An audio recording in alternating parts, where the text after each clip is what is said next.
Hey guys, welcome back to my channel. Today's video is a behind-the-scenes look at my interview at CBC Radio Canada. I was invited by CBC to come in and talk about the inspiration behind my new album, Fearless. As I made my way through this iconic building in Toronto, I got checked into the security desk where I got my pass, and then I was quickly ushered into the studio, where I met host and interviewer Nanaba Duncan from CBC's Fresh Air morning show. Hello, Hi. nice to meet you. Nice to meet you too. I'm Nanaba Duncan. Nice to meet you, so excited. Yeah, this is going to be really fun. I take a seat at the table, grab my headphones, check the microphone, take a sip of water, and of course, get out any last-minute giggles before we go live. Am I allowed to laugh? No. No laughing. Roveena, stop. Okay, it's going to make it worse. It's okay. Okay, I have to admit, there were a lot of giggles that had to be let out before we went on the air. Beautiful. That's Fly from Roveena's new album, Fearless. And Roveena's in the house this morning. Hi. Hello, good morning. Good morning. I'm glad that you can make it out this Sunday morning. So you've lived in a number of places before you came to Canada, Sri Lanka and the UK and Nigeria. Is that because of your family? Yes, we moved around a lot when I was a kid. My father was an engineer, so we really got a chance to see the world through his work. So you went from Sri Lanka to where? Was it Nigeria after that? Yeah, so we went to Sri Lanka, and then we moved to Nigeria, and then we were back and forth, and then we would throw UK into the mix. And then after a few years, my parents made the decision to immigrate. It was either going to be Canada or Australia. And at the time, Sri Lanka was obviously going through some serious civil war. And a civil war situation, and my parents didn't want my brother and I growing up in that scenario, so we looked to Canada, and Canada welcomed us with open arms at the time. So we landed in Montreal in the dead of winter, and we were wearing summer wear. We were not prepared. Were you really? Yeah, we were not prepared. This is a joke that people make sometimes. Yeah, no, it honestly, like, you're coming from a third world country, you're coming to Canada, it's winter. I mean, we had heard of snow, but we didn't know what it was going to be like. And yeah, it was an experience, but we assimilated very well into the culture quickly. I grew up speaking French, went to French schools. Je parle français, je suis complètement bilingue. And I'm grateful for my experiences. And I love Canada. Canada is my home. And I mean, I've been around the world, and I've been fortunate to see lots of different places, but I'm always really grateful when I come back home, because I just absolutely love Canada, and I love Toronto. I know that feeling. So besides Canada, where did music have such a big appeal for you? Like, when was it a big deal? You know what, funny enough, when we were talking about Nigeria, that's one of the first earliest memories of music. My parents always had it playing in the background, and they would have so many different parties, and ABBA was a big soundtrack in the house. And I'd be singing along, and I'd be fascinated. I'd be watching Tom and Jerry, and Tom would be on the piano playing with his feet, and my mom said I would mimic that with the toy piano I had. I would force them to sit down and watch me put on little shows, and I mean, I feel bad for them now looking back. But I remember just music was with me as far back as I can remember, and I can't remember a time when I wasn't without it. And so I think Nigeria and the UK and ABBA, and you know, and as I grew up, Mariah Carey, Celine Dion, those pop diva influences. Yeah. I learned about you getting into Mariah Carey and Whitney Houston and Celine Dion. What was the appeal for you for that type of singer? You know what?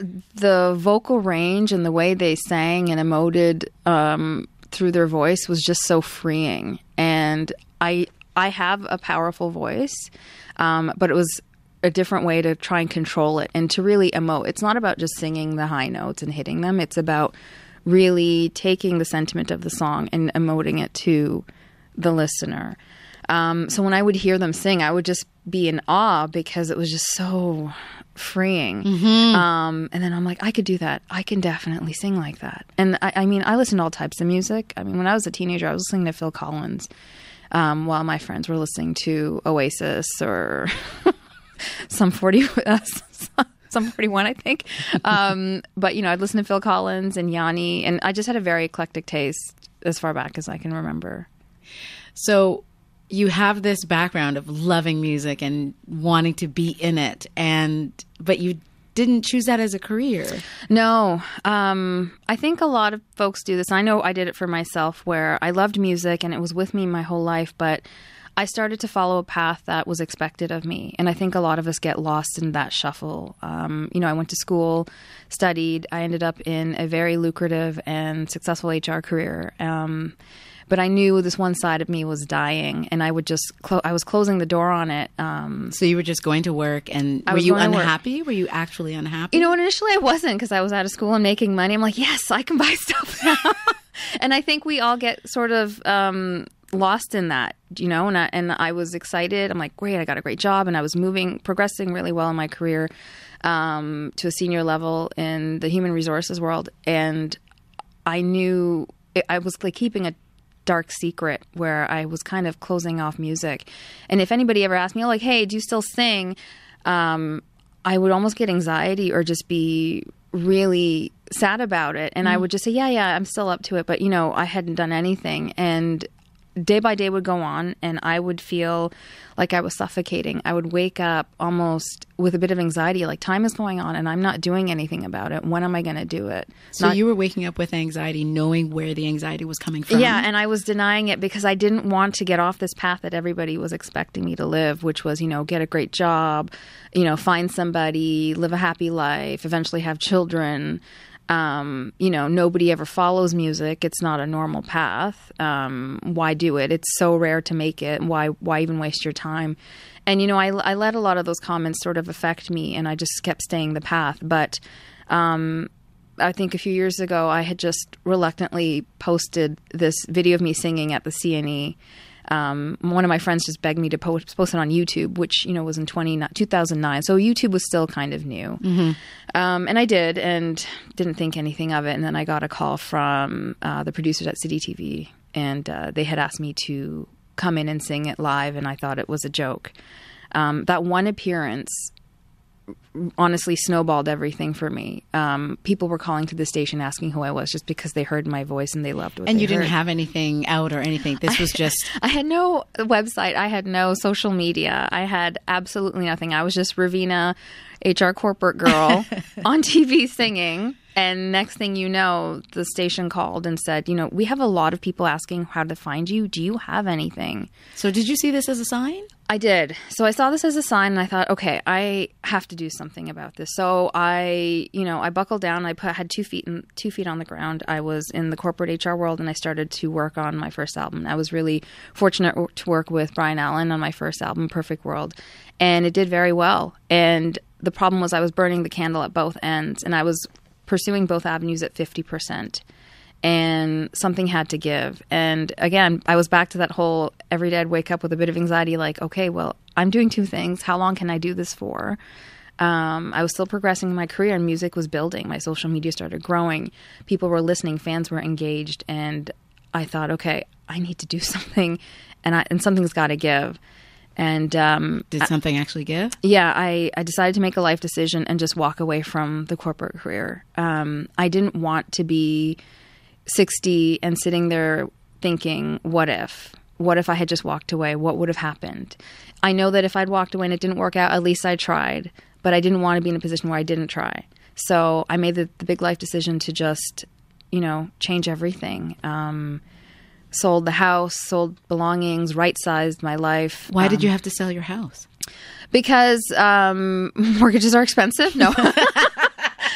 You know what? Honestly, it felt like the right thing to do. My partner and I decided that it was the right time to do that. And we wanted to move downtown Toronto where, the hub of musicians, songwriters are. And it just felt good to do that. And I know a lot of people are looking at me kind of thinking, what is wrong with you? You have a beautiful home. You have all these belongings filling the home.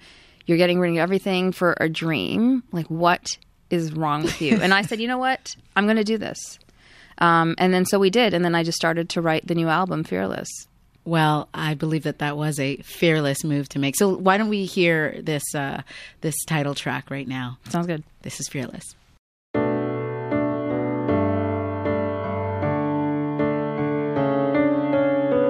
Never been afraid to fly.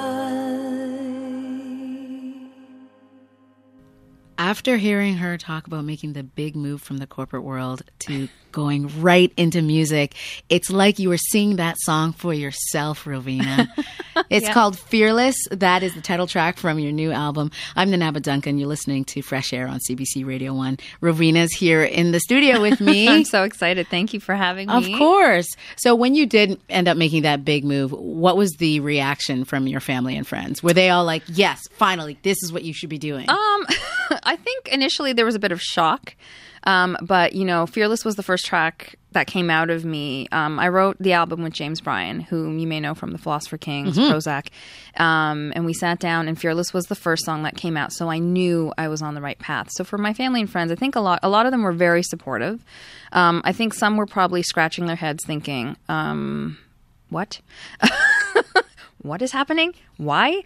No. But a lot were, you know, everybody was rallying behind me. And so here I was feeling really confident and just going for it. And then more obstacles kept coming into my way. So the biggest one was obviously losing my dad. So in the process of writing the album, he lost his battle with lymphoma cancer.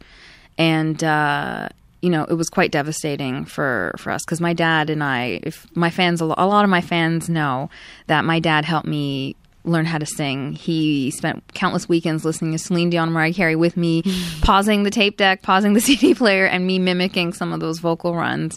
And I've talked about that in the past. So losing him, especially when I decided to embark on this journey, was difficult because, you know, he was like my biggest supporter. And so it was, sorry. It's okay. It was just hard, you know, when he was gone. But I know that he would want me to keep going. So I just forged forward. But, you know, in the music industry, it can be really amazing or really sucky. And I think a lot of folks were a little bit surprised when I released Fearless, the trailer, and saw a lot of negative sentences kind of flying around my head and wondering, like, where is all this verbiage? Like, what is all this verbiage about? And those are things that were actually said to me while I was on this journey when I decided You're talking about on the album cover, yeah. For the album. Yeah. I can see here you've got you crazy or too fat or you need to lose weight, you are not talented. All these words are around your face. You're not pretty enough, you're too dark, you're too short, you're on the wrong side of 25. You know, these were things that were said to me by people in the industry. How do you respond when people say things like this? You know what?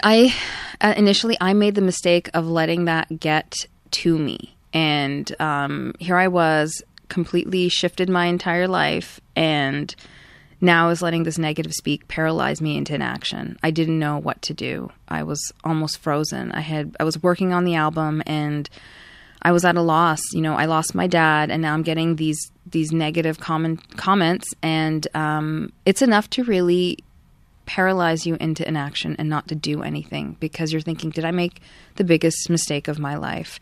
And for a long time, I just let that, you know, affect me. And I think when you're in the arts or in any industry and there's a lot of negative speak, a lot of folks sometimes take that to heart. It's very few that will look at that and just shut it out and keep going. And so I decided, you know what, enough is enough. I'm not going to let random strangers or people tell me what my destiny is and what I can and cannot do. So I had to mentally block it out. And I wish someone had told me this when I was 15 because I think my life would be a little bit different, or I would have gone through it without a lot of the stress and anxiety and worry about, you know, doing the right thing or looking like the right person or feeling, you know, a certain way. I had to block it out. And when I blocked it out, these songs just came pouring out of us. Like, we were able to write some really great songs on the record. And I've just pushed all of that behind me. And I have to do that on a day-to-day basis. It's a day-to-day challenge to do that. Because when you put yourself out there, you're opening up to a lot of people just coming in and saying whatever they want. And, good and bad. Yeah, good and bad. Yeah. I'm lucky a lot of it is good. There are a few bad ones out there. But you just have to let that slide, right? And trust your gut, trust your instincts. And I've learned that trusting my instincts is the thing that I now follow. And I know it sounds cliche. No, it's not cliche at all. You mentioned putting yourself out there. You've got a video here going on right now. Hi, and guys. This is going to go on YouTube because you've got this connection. I've got a wonderful fan base on YouTube. Yeah, I have fans from around the world, and they found me on YouTube, which has been a fantastic platform for me, especially as a recording artist. Yeah, so I have a camera here, and I'm going to turn it on to you. Okay. We'll do that as we listen to the next song. But right now, Roveena, thank you so much for this. This is great. Thank you for having me. Roveena's new album is called Fearless. It just came out. And if you want more information about it, you can just go to our Facebook page, CBC Fresh Air. And that's a wrap. That was my interview on CBC Radio with Fresh Air host Nanaba Duncan. Big thanks to Nanaba, Sandy, and Alexa, and all the staff and crew at Fresh Air CBC Radio Canada. Thank you guys so much for watching. If you want more information on my new album Fearless, all the links are down below, and I'll see you guys soon. Bye for now.